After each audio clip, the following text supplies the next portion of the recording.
O que é o Espiritismo? Introdução ao conhecimento do mundo invisível pelas fortes manifestações dos espíritos, contendo o resumo dos princípios da doutrina espírita e a resposta às principais objeções. Fora da caridade não há salvação. Nascer, morrer, renascer, ainda e progredir sem cessar. Tal é a lei. Não há fé inquebrantável senão aquela que pode encarar a razão face a face em todas as épocas da humanidade. Allan Kardec, pseudônimo de Hippolyte Léon Denisard Rivel. Preâmbulo. As pessoas que não têm do espiritismo senão um conhecimento superficial são naturalmente levadas a fazer certas indagações, as quais um estudo completo lhes daria sem dúvida a solução. Mas o tempo e frequentemente a vontade lhes faltam para se consagrarem às observações continuadas. Quereriam, antes de empreender essa tarefa, saber ao menos do que se trata e se vale a pena dela se ocuparem. Pareceu-nos útil, pois, apresentarem em um quadro restrito a resposta a algumas das questões fundamentais que nos são diariamente dirigidas. Isso será para o leitor uma pequena iniciação e para nós tempo ganho pela dispensa de repetir constantemente a mesma coisa. O primeiro capítulo contém, sob a forma de diálogos, respostas a objeções mais comuns da parte daqueles que ignoram os primeiros fundamentos da doutrina, assim como a refutação dos principais argumentos dos seus opositores. Essa forma nos pareceu mais conveniente porque não tem a aridez da forma dogmática. O segundo capítulo é consagrado à exposição sumária das partes da ciência prática e experimental, sobre as quais, na falta de uma instrução completa, o observador novato deve dirigir sua atenção para julgar com conhecimento de causa. E de alguma forma o resumo de O Livro dos Médiuns. As objeções nascem, o mais frequentemente, de ideias falsas que são feitas a priori, sobre o que não se conhece. Corrigir essas ideias e antecipar-se às objeções. Tal é o objeto desse pequeno escrito. O terceiro capítulo pode ser considerado como o resumo de O Livro dos Espíritos. É a solução pela doutrina espírita de um certo número de problemas do mais alto interesse de ordem psicológica, moral e filosófica, que são colocados diariamente e aos quais nenhuma filosofia deu ainda soluções satisfatórias. Que se procure resolvê-los por outra teoria, e sem a chave que nos oferece o Espiritismo, e ver-se-á que elas são as respostas mais lógicas e que melhor satisfazem a razão. Esse resumo não é somente útil para os iniciantes que poderão nele em pouco tempo e sem muito esforço aurir as noções mais essenciais, mas também o é para os adeptos aos quais ele fornece os meios para responder às primeiras objeções que não deixam de lhe fazer. E de outra parte, porque aqui encontrarão reunidos em um quadro restrito e sob o mesmo exame os princípios que eles não devem jamais perder de vista. Para responder desde agora e sumariamente à questão formulada no título desse opúsculo, nós diremos que o Espiritismo é ao mesmo tempo uma ciência de observação e uma doutrina filosófica. Como ciência prática, ele consiste nas relações que se podem estabelecer com os espíritos. Como filosofia, ele compreende todas as consequências morais que decorrem dessas relações. Pode-se defini-lo assim: o Espiritismo é uma ciência que trata da natureza, da origem e da destinação dos espíritos e das suas relações com o mundo corporal. O que é Espiritismo? Capítulo 1. Pequena Conferência Espírita. Primeiro Diálogo. O Crítico. Visitante. Eu vos direi, Senhor, que minha razão se recusa a admitir a realidade dos fenômenos estranhos atribuídos aos espíritos e que, disso estou persuadido, não existe senão a imaginação. Todavia, diante da evidência, seria preciso se inclinar, e é o que farei se eu puder ter provas incontestáveis. Venho, pois, solicitar de vossa bondade a permissão para assistir somente a uma de suas experiências, para não ser indiscreto a fim de convencer, se for possível. Allan Kardec.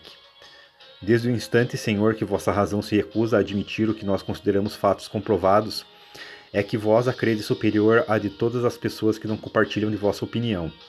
Eu não duvido do vosso mérito e não teria pretensão de colocar a minha inteligência acima da vossa. Admiti, pois, que eu me engano, uma vez que é a razão que vos fala, e que esteja dito tudo. Visitante.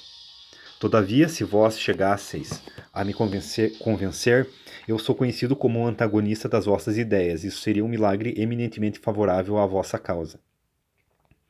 A. K. Eu o lamento, Senhor, mas não tenho o dom dos milagres. Pensais que 1 ou 2 sessões bastarão para vos convencer? Isso seria com efeito um verdadeiro prodígio.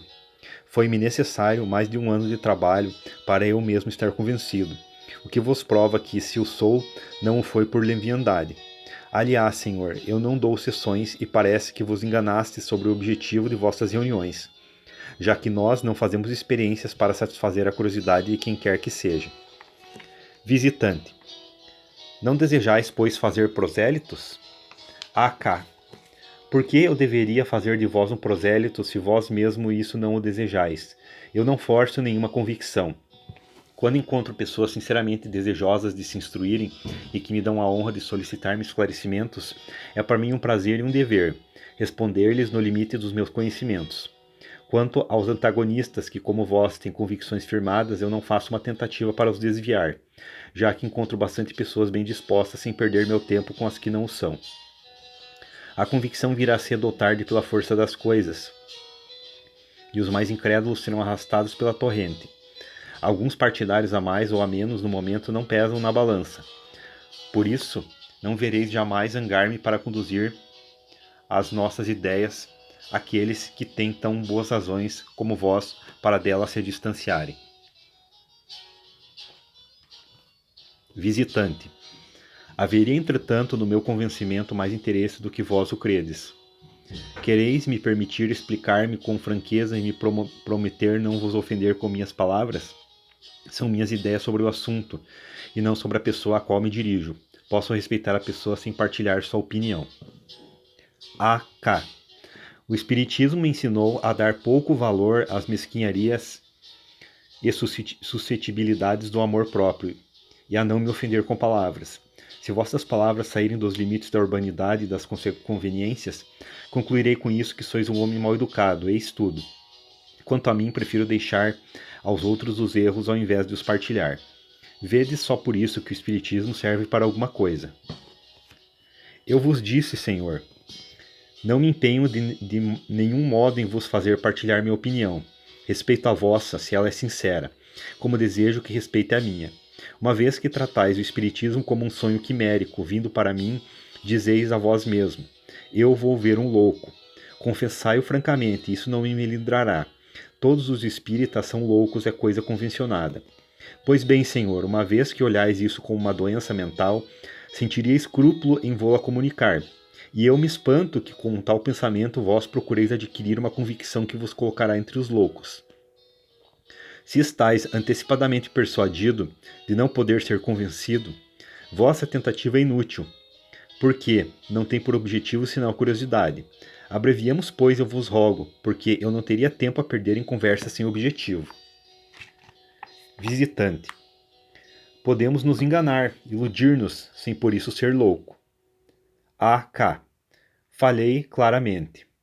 Dizeis, como tantos outros, que é um capricho que tem seu tempo, mas conviríeis que um capricho que em alguns anos ganhou milhões de partidários em todos os países, que conta com sábios de todas as ordens, que se propaga de preferência nas classes esclarecidas, é uma singular mania que merece algum exame. Visitante. Eu tenho minhas ideias sobre esse assunto, é verdade. Elas, porém, não são tão absolutas que eu não consinta sacrificá-las à evidência. Eu vos disse, pois, Senhor, que tendes um certo interesse em me convencer. Eu vos confessarei que devo publicar um livro, onde me proponho demonstrar ex professo o que eu vejo como um erro. E com esse livro deve ter um grande alcance e atacar vivamente os espíritos. Se eu chegar a ser convencido, não o publicarei. A.K. Eu ficaria desolado, Senhor, por vos privar do benefício de um livro que deve ter um grande alcance. Eu não tenho, de resto, nenhum interesse em vos impedir de fazê-lo. Mas lhe desejo, ao contrário, uma grande popularidade, já que isso nos servirá de prospectos e de anúncios. Quando uma coisa é atacada, isso desperta atenção. Há muitas pessoas que querem ver os prós e os contras, e a crítica a faz conhecida daqueles mesmos que dela não sonhavam.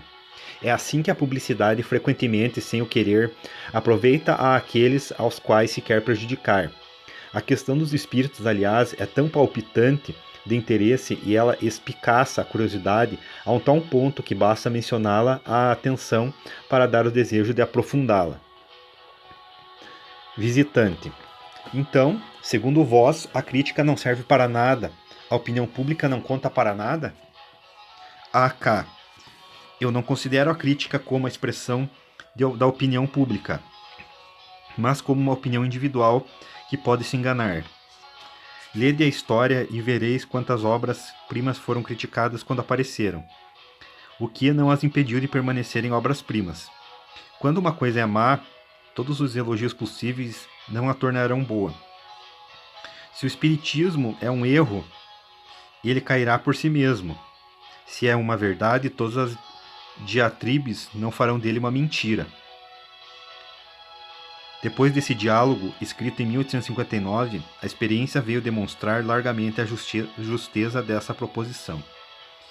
Vosso livro será uma apreciação pessoal sob o vosso ponto de vista.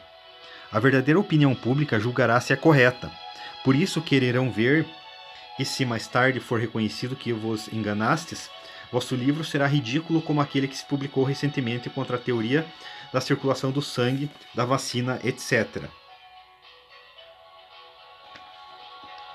Mas esqueci que vós deveis tratar a questão ex professo, o que quer dizer que haveis estudado sob todas as faces, que haveis visto tudo o que se pode ver, tudo o que se escreveu sobre a matéria, analisando e comparando as diversas opiniões, que vós encontrastes nas melhores condições para observar por vós mesmos, que vós lhe consagrastes vossas vigílias durante anos. Em uma palavra, que não negligenciastes em nada para atingir a constatação da verdade. Eu devo crer que assim o é, que sois um homem sério, porque só aquele que fez tudo isso tem o direito de dizer que fala com conhecimento de causa. Que pensaríeis de um homem que se erigisse em censor de uma obra literária sem conhecer literatura? De um quadro sem ter estudado pintura? E de uma lógica elementar que o crítico deva conhecer, não superficialmente, mas a fundo, aquilo de que fala, sem o que sua opinião não tem valor. Para combater um cálculo é preciso opor-lhe outro cálculo, mas para isso é preciso saber calcular.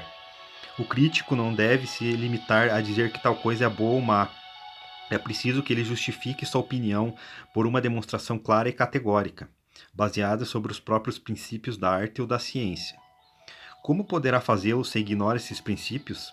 Poderíeis apreciar as qualidades ou os defeitos de uma máquina se vós não conheceis a mecânica? Não, pois bem, vosso julgamento sobre o espiritismo, que não conheceis, não teria mais valor do que faríeis sobre essa máquina. Seríeis a cada instante preso em flagrante delito de ignorância, porque aqueles que o estudaram verão, consequentemente, que estáis fora da questão, e de onde se concluirá ou não que não sois um homem sério, ou que não sois de boa fé. Em um e outro caso, vós exporeis a receber desmentidos pouco lisonjeiros para vosso amor próprio. Visitante. É precisamente para evitar esse escolho que vim vos pedir permissão para assistir a algumas experiências. AK. E pensais que isso vos bastaria para falar do espiritismo ex-professo? Mas como podereis compreender essas experiências e com mais forte razão julgá-las, se não haveis estudado os princípios que lhes servem de base? Como poderíeis apreciar o resultado, satisfatório ou não, de experiências metalúrgicas, por exemplo, se não conheceis a fundo a metalurgia? Permiti-me dizer-vos, Senhor, que vosso projeto é absolutamente como, se não sabendo nem matemática nem astronomia, fosseis dizer a um desses senhores do observatório: Senhor, eu quero escrever um livro sobre astronomia, e além disso, provar que vosso sistema é falso. Mas como disso eu não sei nem a primeira palavra, deixai-me olhar uma ou duas vezes através de vossas lunetas, e isso me bastará para conhecê-la tanto quanto vós. Não é senão por extensão que a palavra criticar é sinônimo de censurar. Em seu significado próprio e segundo sua etimologia, ela significa julgar, apreciar. A crítica pode, pois, ser aproveitada ou desaproveitada. Fazer crítica de um livro não é necessariamente condená-lo. Aquele que empreende essa tarefa deve fazê-la sem ideias preconcebidas. Mas, se antes de abrir o livro já o condenou em seu pensamento, seu exame não pode ser imparcial. Tal é o caso da maioria daqueles que têm falado do espiritismo. Apenas sobre o nome formaram uma opinião e fizeram como um juiz que pronunciou uma sentença sem se dar ao trabalho de examinar o processo. Disso resultou que seu julgamento ficou sem razão, e ao invés de persuadir, provocou riso. Quanto àqueles que estudaram sinceramente a questão, a maioria mudou de opinião e mais de um adversário dela tornou-se partidário, quando viu que se tratava de coisa diversa daquela em que ele acreditava. Visitante. Falais do exame dos livros em geral. Credes que seja materialmente possível a um jornalista ler e estudar todos os que lhe passam pelas mãos, sobretudo quando se trata de teorias novas que lhe seria preciso aprofundar e verificar? Igualmente exigirias de um impressor que lesse todas as obras que saem das suas impressoras. Allan Kardec. A um raciocínio tão judicioso eu não tenho nada a responder, senão que quando não se tem tempo de fazer conscientemente uma coisa, não se deve envolver-se com ela, e que é melhor não fazer senão uma coisa bem do que fazer 10 mal. Visitante. Não creiais, Senhor, que minha opinião esteja formada levianamente. Eu vi mesas girarem e baterem, pessoas que estavam supostamente escrevendo sob a influência de espíritos. Mas estou convencido de que havia charlatanismo. Allan Kardec. Quanto pagastes para ver isso? Visitante. Nada, seguramente. Allan Kardec. Então, eis charlatões de uma espécie singular, e que vão reabilitar a palavra. Até o presente, não se viu ainda charlatões desinteressados. Se algum brincalhão maldoso quis se divertir uma vez por acaso, segue-se que as outras pessoas sejam cúmplices da fraude? Aliás, com que objetivo se tornariam cúmplices de uma mistificação? Para divertir a sociedade, direis. Eu aceito que uma vez alguém se preste a um gracejo. Mas, quando um gracejo dura meses e anos, e eu creio o mistificador que esteja mistificado, é provável que pelo único prazer de fazer crer em uma coisa que sabe ser falsa, espera-se aborrecidamente horas inteiras sobre uma mesa? O prazer não valeria o trabalho. Antes de concluir pela fraude, é preciso primeiro se perguntar qual interesse se pode ter em enganar. Ora, concordareis que há posições que excluem toda suspeita de fraude, pessoas das quais só o caráter é uma garantia de probidade. Outra coisa seria se se tratasse de uma especulação, porque a atração do lucro é uma péssima conselheira. Mas, admitindo-se mesmo que nesse último caso um fato de manobra fraudulenta seja positivamente constatado, isso não provaria nada contra a realidade do princípio, já que se pode abusar de tudo. Do fato de que há pessoas que vendem vinhos adulterados, não se segue daí que não haveria vinho puro. O espiritismo não é mais responsável pelos que abusam desse nome e o exploram, do que a ciência médica não é pelos charlatães que vendem suas drogas, nem a religião pelos sacerdotes que abusam do seu ministério. O espiritismo, pela sua novidade e pela sua própria natureza, devia prestar-se a abuso, mas ele dá os meios de o reconhecer, definindo claramente seu verdadeiro caráter e recusando qualquer solidariedade com aqueles que o exploram ou desviam do seu objetivo exclusivamente moral para fazer dele um ofício, um instrumento de adivinhação ou de procuras fúteis. Desde que o próprio espiritismo traça os limites nos quais ele se contém, precisa o que ele diz e o que não diz, o que ele pode e o que não pode, o que está ou não em suas atribuições, o que ele aceita e o que repudia. O erro está naqueles que, não se dando ao trabalho de o estudar, julgam-no sobre as aparências, que encontram saltimbancos usando o nome de espíritas para atrair os que passam, dirão gravemente: eis o que é espiritismo. Sobre o que é, em definitivo, recai o ridículo? Não é sobre o saltimbanco que faz o seu trabalho, nem sobre o espiritismo, cuja doutrina escrita desmente semelhantes assertivas, mas sobre os críticos convictos de falarem daquilo que não sabem, ou de alterarem conscientemente a verdade. Aqueles que atribuem ao espiritismo que está contra a sua própria essência, o fazem por ignorância ou deliberadamente. No primeiro caso é por leviandade, no segundo é por má fé. Nesse último caso, eles se assemelham a certos historiadores que alteraram os fatos históricos no interesse de um partido ou de uma opinião. Um partido se desacredita sempre pelo emprego de semelhantes meios e falta ao seu objetivo. Notai bem, senhor, que eu não pretendo que a crítica deva ser necessariamente aproveitar nossas ideias, mesmo depois de as ter estudado. Não censuramos de modo algum aqueles que não pensam como nós. O que é evidente para nós pode não ser para todo mundo. Cada um julga as coisas pelo seu próprio ponto de vista. E do fato mais positivo, todo mundo não tira as mesmas consequências. Se um pintor, por exemplo, coloca em seu quarto um cavalo branco, qualquer um poderia dizer que esse cavalo faz um mau efeito e que um preto conviria melhor. Mas seu erro será dizer que o cavalo é branco se ele é preto, e o que faz a maioria dos nossos adversários.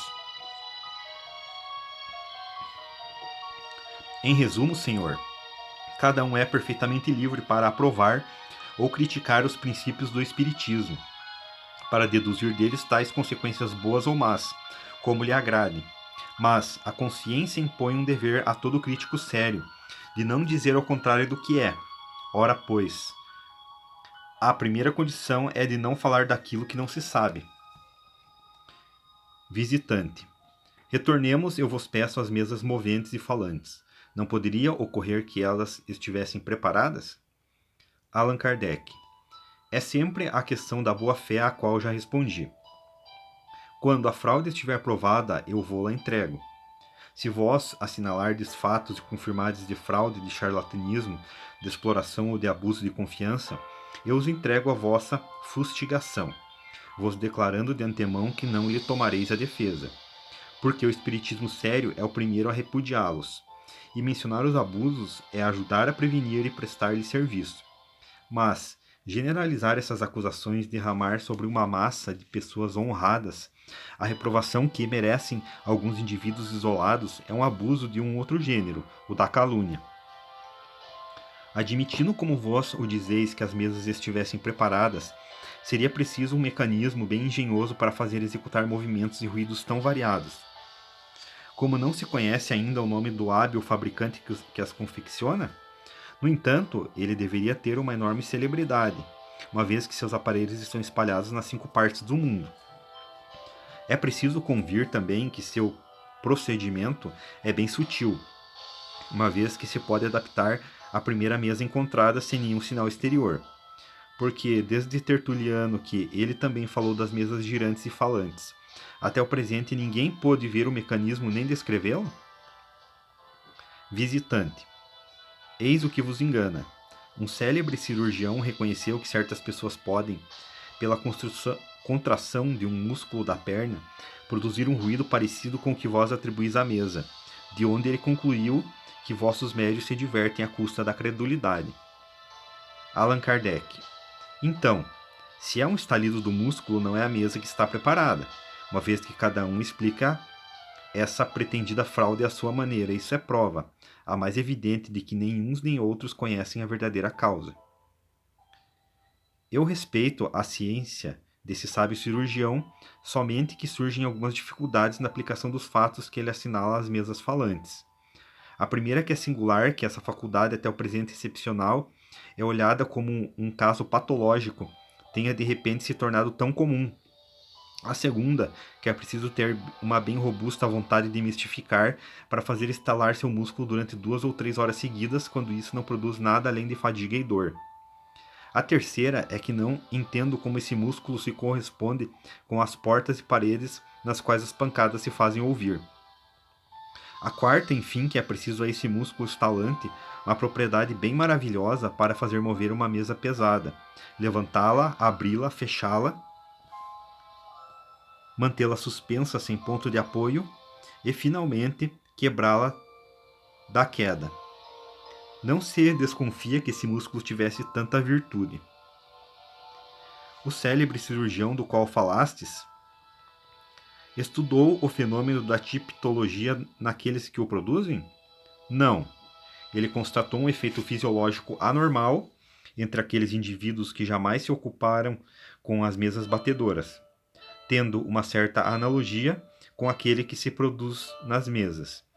E sem um exame mais amplo, concluiu com toda a autoridade da sua ciência que todos aqueles que fazem as mesas falarem devem ter a propriedade de fazer estalar seu músculo curto, peroneiro, e que não são enganadores, sejam eles príncipes ou operários, façam-se pagar ou não. Ao menos estudou o fenômeno da tipologia em todas as suas fases? Verificou-se com a ajuda desse estalido muscular poder-seria produzir todos os efeitos tipológicos? Nada mais, sem isso estaria convencido da insuficiência do seu processo, o que não impediu de proclamar sua descoberta em pleno instituto. Não há aqui, para um sábio, um julgamento bem sério? O que restou dele hoje? Eu vos confesso que se tivesse que sofrer uma intervenção cirúrgica, hesitaria muito em me confiar a esse profissional, porque temeria que ele não julgasse meu mal com mais perspicácia. Uma vez que esse julgamento é de uma das autoridades sobre as quais pareceis dever vos apoiar para abrir uma brecha no espiritismo, isso me tranquiliza completamente sobre a força dos outros argumentos que apresentareis, se vós não o tomardes de fontes mais autênticas. Todavia, vedes que a moda das mesas girantes já passou. Durante um tempo foi um furor. Hoje, dela não se ocupam mais. Por que isso, se é uma coisa séria? Allan Kardec. Porque das mesas girantes saiu uma coisa mais séria ainda.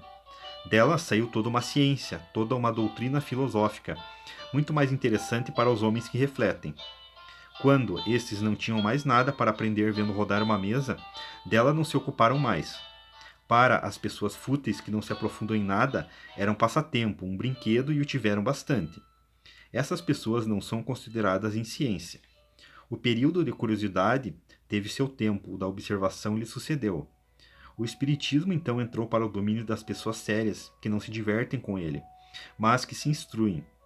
Também as pessoas que fazem dele uma coisa séria não se prestam para nenhuma experiência de curiosidade, e menos ainda para aqueles que nela viriam com pensamentos hostis. Como elas próprias não se divertem, não procuram divertir os outros, e eu sou desse número. Visitante. Não há, todavia, senão a experiência para convencer, mesmo não tendo no início senão um objetivo de curiosidade. Se vos não operais senão em presença de pessoas conhecidas, permiti-me dizer-vos que pregais aos convertidos. Allan Kardec.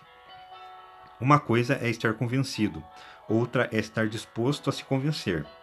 E a esses últimos que eu me dirijo, e não àqueles que creem humilhar sua razão vindo escutar aquilo que chamam de fantasia. Com esses eu me preocupo com o menos possível.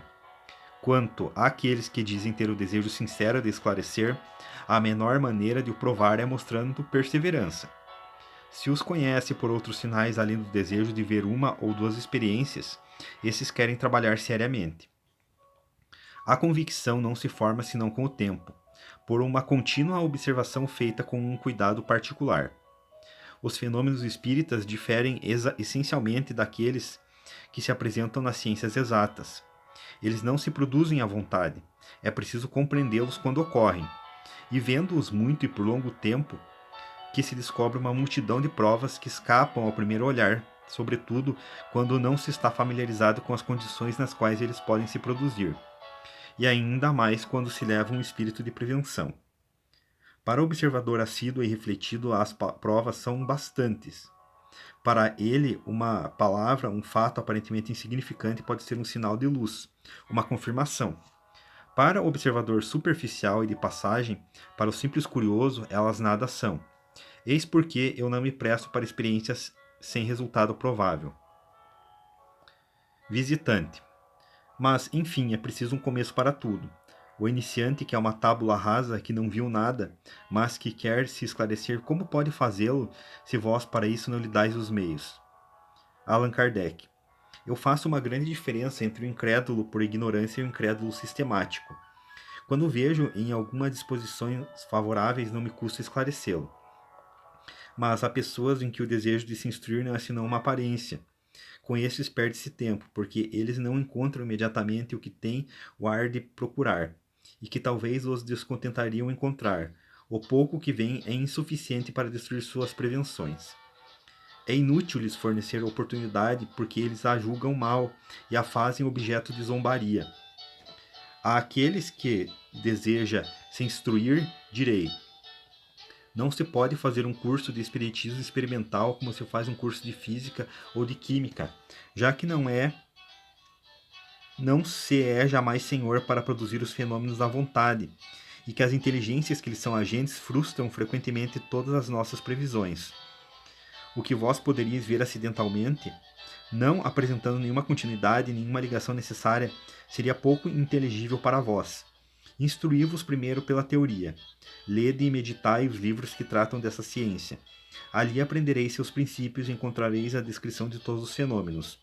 Compreendereis sua possibilidade pela explicação que é dada e pela narração de uma multidão de fatos espontâneos, dos quais podeis ter sido testemunhas sem o saber e que vos tornarão à memória. Vós vos edificareis sobre todas as dificuldades que podem se apresentar e formareis assim uma primeira convicção moral. Então, quando se apresentarem as circunstâncias de ver e de operar sobre vós mesmos, compreendereis qualquer que seja a ordem pela qual os fatos se apresentem, porque nada vos será estranho. Eis, Senhor, o que aconselho a quem se diz querer se instruir, e pela sua resposta é fácil de ver se tem outra coisa além de curiosidade.